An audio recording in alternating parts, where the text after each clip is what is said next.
On October 29th, 1976, Elvis Presley walked slowly down the stairs of Graceland toward the room everyone called the Jungle Room. His body was failing him, swollen from medication, exhausted from years of prescription drug abuse, struggling with every step. His personal physician, Dr. George Nicopolis, had begged him not to do this. His friends had tried to convince him to rest, to recover, to wait until he felt better. But Elvis knew something that nobody else wanted to acknowledge. There wasn't going to be a better. This was it. His last chance to do the thing he loved most in the world: make music. The Jungle Room at Graceland had been converted into a makeshift recording studio for this session. It was an unusual choice. Dark wood, green shag carpet on the ceiling for sound dampening, Polynesian-themed furniture that looked like something from a tiki bar. But Elvis couldn't travel to Nashville anymore. He could barely make it through a concert. So the studio came to him. Over the next 2 days, Elvis would record what would become his final songs. Songs that would be released posthumously. Songs that captured a man fighting against his own body, refusing to let physical pain stop him from doing what his soul needed to do. This is the story of Elvis Presley's last recording session. Not the glamorous story of a superstar in his prime, but the raw, painful, beautiful story of an artist who loved music so much that he sang even when dying. The morning of October 29th started badly. Elvis had been up most of the night, unable to sleep despite the pills. His insomnia had been getting worse for months. Years, really. He'd lie in bed, mind racing, body aching, waiting for medication to pull him into unconsciousness. But sleep was becoming harder to find, and when it came, it wasn't restful. Around 9 a.m., Elvis's girlfriend Linda Thompson found him in the bathroom, struggling. He'd gained significant weight, over 250 pounds on his 6-foot frame, and his body was rebelling. His ankles were swollen, his breathing was labored, getting dressed was exhausting. And yet, when Linda suggested canceling the recording session, Elvis looked at her with something close to anger. "I'm singing today," he said, his voice hoarse but firm. "I don't care what the doctors say. I don't care how I feel. This might be my last chance."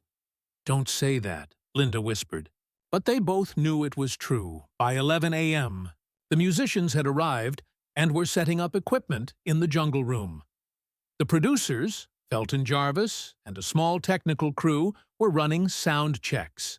Elvis's band, James Burton on guitar, Ronnie Tutt on drums, David Briggs on piano, tuned their instruments and tried not to show their shock at Elvis's appearance when he finally came downstairs around noon. Elvis looked terrible. There was no other word for it. His face was puffy and pale. His eyes, once so piercing and full of life, looked tired and distant. He moved like an old man, careful with each step, holding onto furniture for balance. Each stair had been a challenge. Each breath required conscious effort. The simple act of walking from his bedroom to the Jungle Room had exhausted him in ways that would have been unimaginable just 5 years earlier. This wasn't the Elvis they remembered. This wasn't the Elvis who'd revolutionized rock and roll 20 years ago. This was someone else, someone diminished, someone fighting just to stay upright. But when Elvis finally settled into the chair near the microphone, a process that took almost a full minute as he carefully lowered himself down, grimacing with each movement, something in his eyes changed. The pain was still there.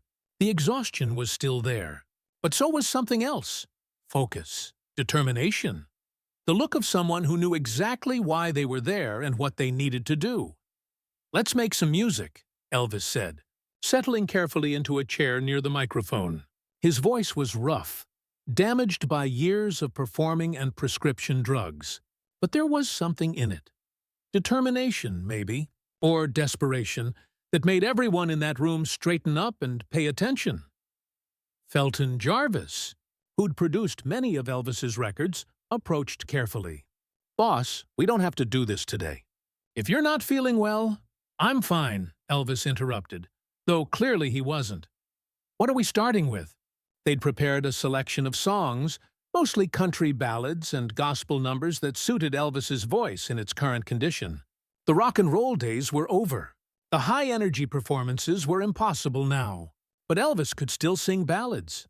He could still pour emotion into a slow, soulful song. That much remained. But here's the shocking part.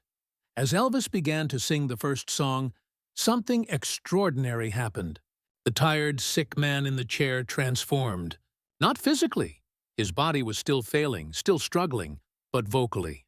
The voice that emerged was powerful, full of emotion and control, and all the artistry that had made Elvis famous. It was as if his soul knew this was the last chance and was pouring everything it had into these final songs.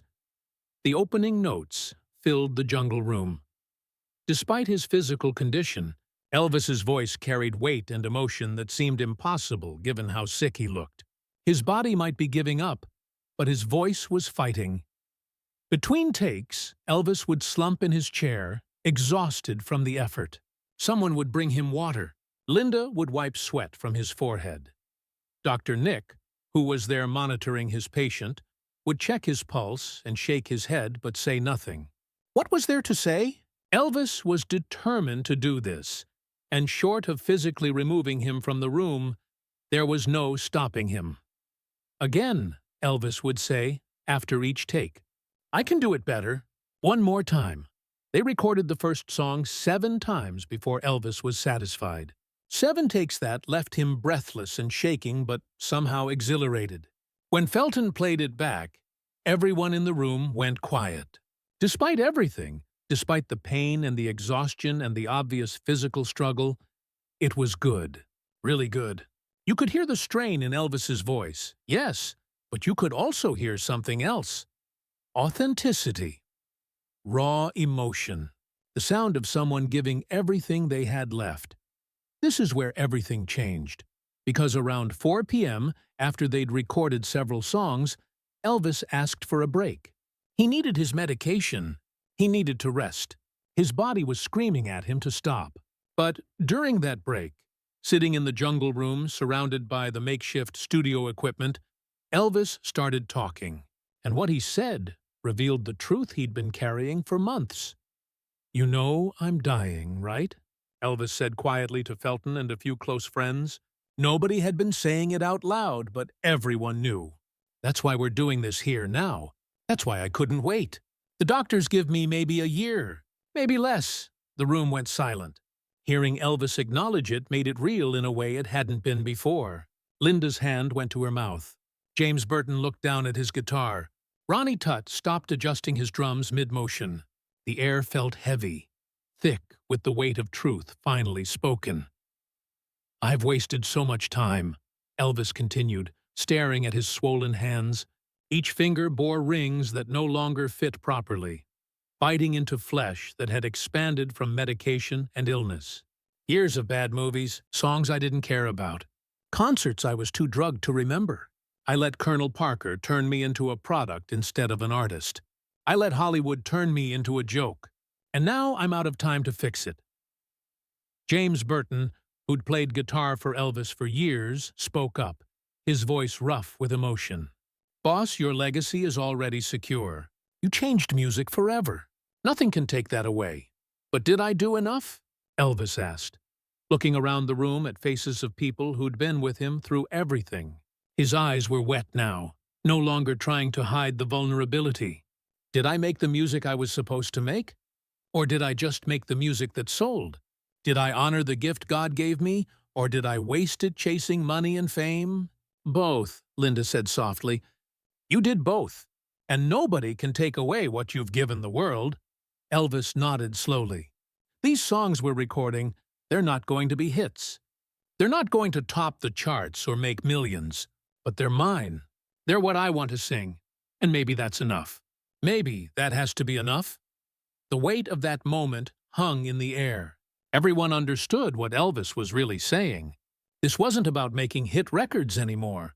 This was about leaving something real, something honest, something that represented who he actually was rather than who the industry had made him. "You haven't seen the biggest surprise yet. because after that conversation, something shifted in the session. Elvis sang differently. Not better necessarily, but more honestly. He stopped worrying about hitting every note perfectly. He stopped trying to sound like young Elvis. He just sang as himself.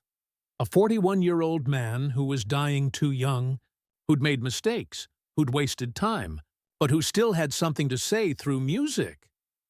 The next song they recorded was a slow, romantic ballad. Elvis sang it looking at Linda, his voice cracking with genuine emotion. It wasn't technically perfect. You could hear the strain. You could hear the exhaustion. But you could also hear love. Real, honest, vulnerable love. And everyone in that room understood they were witnessing something special. Not Elvis the superstar, but Elvis the human being, singing about something that mattered to him. They worked until 8 p.m. that first day. By the end, Elvis could barely stand. He had to be helped upstairs to his bedroom, where he collapsed onto the bed, completely spent. But he was smiling. For the first time in months, he looked genuinely happy. "We're doing this again tomorrow," he told Linda before falling asleep. "There are more songs I need to record. Wait, don't miss this crucial detail." The second day of recording, October 30th, was even harder than the first. Elvis woke up in more pain. His medication wasn't working as well as it used to. His body was shutting down in ways that were becoming impossible to ignore. But he dragged himself downstairs anyway, determined to finish what he'd started. That morning, Linda found him sitting on the edge of the bed, crying softly. Not the theatrical tears of a performer, but the raw, broken tears of someone confronting their own mortality. "I don't think I can do it," he said, his voice barely above a whisper. "My body won't cooperate anymore. I can't feel my feet properly. My hands are shaking so badly I can barely hold anything. Every breath hurts." "Then don't," Linda said, kneeling in front of him, taking his trembling hands in hers. "Nobody will blame you. Everyone understands. You've already done so much. You don't have to prove anything to anyone." Elvis shook his head, and there was a fierceness in his eyes that belied his physical weakness. "I have to. There are songs I haven't sung yet. Songs that need to be recorded. If I stop now, if I give up because it's hard, I'll regret it forever. And I don't have time for regret anymore." "You might not have a forever if you keep pushing yourself like this." "Then at least I'll die doing what I love," Elvis said. And there was something in his voice, acceptance, maybe, or peace, or perhaps just the determination of someone who'd made their final choice and wouldn't be swayed.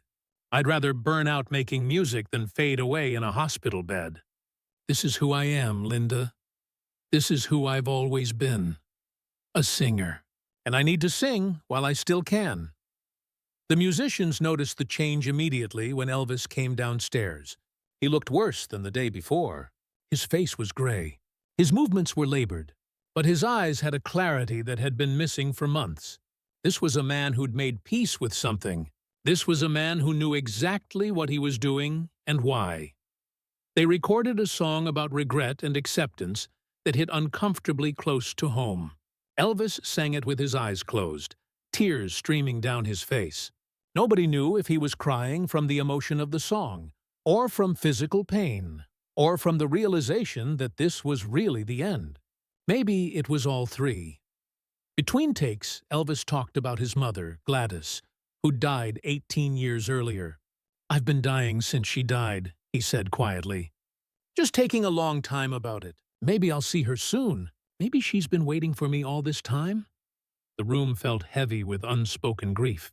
Everyone there understood they weren't just recording songs. They were witnessing a farewell.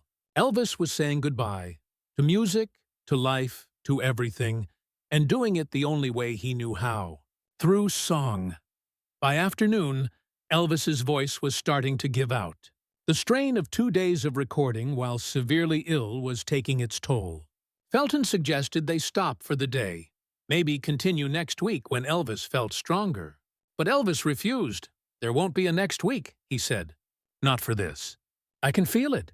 This is the last time I'm going to be able to do this. So we're finishing today." They pushed through, recording several more songs. With each one, Elvis's voice got weaker, more strained. But the emotion only intensified.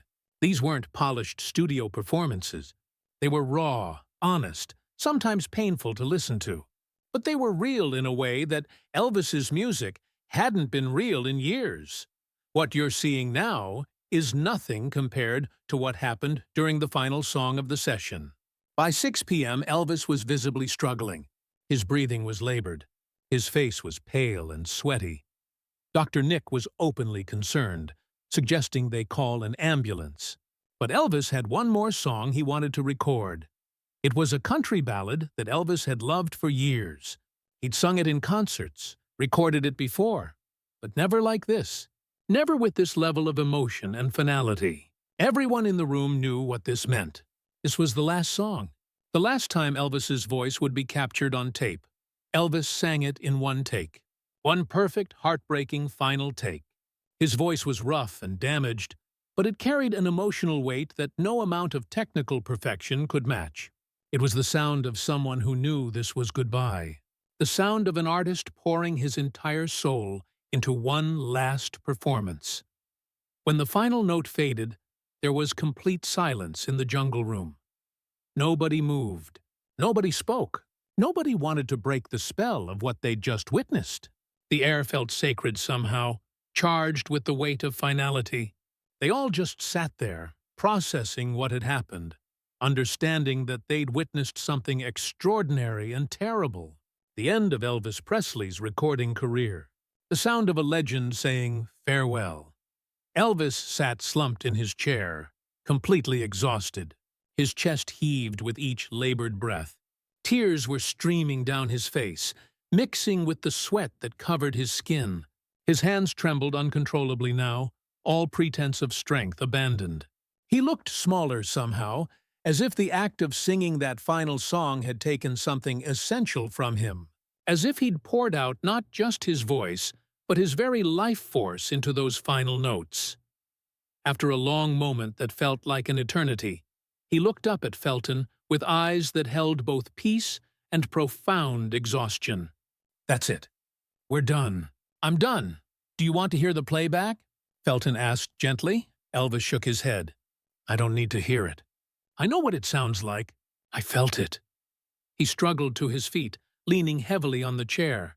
"Thank you, all of you, for being here, for helping me do this one last time." James Burton stood up, followed by the rest of the musicians. They didn't know what to say. What do you say to someone who's just recorded their final songs? How do you acknowledge that kind of moment? Elvis made his way around the room, shaking hands, pulling people into hugs. "You're all part of my legacy now," he said. "These songs we made here, they're not perfect, but they're true. And that matters more than perfection ever did." You won't believe this, but as Elvis left the jungle room that evening, he stopped at the doorway and looked back. At the microphone, at the recording equipment, at the space where he'd just poured out his soul. He stood there for a long moment, as if memorizing it, saying goodbye, not just to the room, but to music itself. "I'm leaving my voice here," he said to Felton, who'd followed him to the door. "My real voice, not the manufactured one, not the one Colonel Parker wanted, the one that was always meant to sing. Promise me that's what people will hear when these songs come out." "I promise." "Boss," Felton said, his own voice thick with emotion. Elvis nodded and walked slowly upstairs, Linda helping him with each step. Behind him, the jungle room sat silent, still holding the echo of those final songs, still holding the ghost of Elvis's last performance. Hold on. This is when it gets real. Because what happened in the 10 months between that recording session and Elvis's death on August 16, 1977, revealed the true meaning of those final songs. Elvis never recorded again. He tried. There were plans for more sessions, more albums, but his body wouldn't cooperate. The October session had taken too much out of him. He'd given everything he had left to those songs, and there was nothing left to give. In his final months, Elvis would sometimes go down to the jungle room late at night and just sit there. Not to record, not to sing, just to be in the space where he'd made his last music. Linda would find him there, staring at the microphone, running his hands over the equipment like it was something sacred. "Do you regret it?" she asked him once. "Pushing yourself that hard? Maybe if you'd rested more—" "No," Elvis interrupted. "I don't regret it. Those songs, that session, that was the most honest thing I've done in 20 years. I was really me in those recordings. Not Elvis Presley the brand. Not the king, just me. Elvis Aaron Presley from Tupelo, Mississippi, who loved to sing. If I'd rested, I'd have died with those songs still inside me. This way, at least they're out there. They exist, and they're mine." The songs from the Jungle Room sessions were released after Elvis's death. Critics noted the strain in his voice, the obvious physical struggle. Some people criticized the recordings as proof of Elvis's decline, evidence that he should have stopped performing years earlier. They missed the point entirely. Those recordings weren't about technical perfection. They were about authenticity. They were about an artist fighting against his own body to do the thing his soul needed to do. They were about courage and determination and refusing to let physical limitations silence your voice. They were about dying while still living, still creating, still pouring your heart into your art. Musicians who listened to those final recordings heard something that casual listeners missed. They heard a master vocalist using every technique he'd learned over 20 years to compensate for a failing voice. They heard intelligence and artistry and emotional truth that transcended technical limitations. They heard proof that great art isn't about perfection, it's about honesty. The truth about Elvis's last recording session isn't just that he recorded his final songs. It's that he chose to show up. He chose to create even when creation was painful. He chose to be vulnerable, to let people hear his struggle, to prioritize authenticity over image. And in doing so, he left behind something more valuable than a dozen technically perfect albums. He left behind proof that art matters more than comfort, that creating matters more than dying comfortably, that the human spirit can transcend physical limitations when driven by true passion. Years later, one of the sound engineers from that session gave an interview about those 2 days in the Jungle Room. "I've worked with hundreds of artists," he said. "I've recorded perfect vocal performances in million-dollar studios. But I've never seen anything like what Elvis did in October 1976. He was literally dying, and he was still giving everything to the music. That's not just professionalism. That's not just dedication. That's love. Pure, unfiltered, sacrificial love for the art form." That engineer was right. Elvis's last recording session was an act of love. Love for music. Love for his fans who'd been with him since the beginning. Love for the art form that had given him everything. And maybe, in some way, love for himself. For the young truck driver from Memphis who dreamed of making music and who refused to let that dream die even when his body was failing. The Jungle Room at Graceland is now part of the Mansion Tour. Tourists walk through it every day, snapping photos of the green shag carpet and Polynesian decor. Most of them don't know that this was where Elvis recorded his final songs. They don't know about the pain and struggle and determination that filled that room in October 1976. They don't know they're standing in a sacred space, a place where an artist gave everything he had left for one last chance to create. But those who do know, musicians, artists, people who understand the cost of creation, they stand in that room differently. They feel the weight of what happened there. They understand that this isn't just a quirky room with strange decorations. This is where Elvis Presley made his final artistic statement. This is where he said goodbye to music. This is where he proved that true artists create until they can't anymore, and sometimes even beyond that point. The legacy of Elvis's last recording session is this: creativity doesn't require perfect conditions. Art doesn't need a healthy body or a clear mind or ideal circumstances. Sometimes the most meaningful art comes from struggle, from pain, from the determination to create even when creation costs everything you have. Elvis could have stayed in bed those 2 days in October. He could have saved his strength. He could have died a few months later without making those recordings. But he didn't. He chose to create. He chose to sing. He chose to leave something real and honest behind. And that choice, that final act of artistic courage, matters more than any hit song or sold-out concert ever could. Because it shows us that the human spirit, when truly connected to its purpose, can transcend any limitation. That passion can overcome pain. That art can be more important than comfort. That creating something true is worth any cost. Elvis Presley died on August 16, 1977, 10 months after those final recordings. But in some ways, he'd already said his real goodbye back in October, in the Jungle Room, surrounded by musicians and equipment and the work he loved. That was where Elvis the artist made his final statement. Everything after was just the slow fade of a body catching up to a spirit that had already moved on. But the songs remain. Imperfect, strained, honest, real. They remain as proof that Elvis Presley, for all his flaws and struggles and mistakes, loved music enough to sing even when dying. And that, more than the hip-swiveling, the movie stardom, the sold-out Vegas shows, might be his truest legacy. Not that he was perfect, but that he showed up. Not that he never struggled, but that he created anyway. Not that he died comfortably, but that he died still trying to make something beautiful. That's the story of Elvis's last recording session. Not a tragedy, though it's certainly sad. Not a failure, though his voice was failing. But a triumph of spirit over circumstance.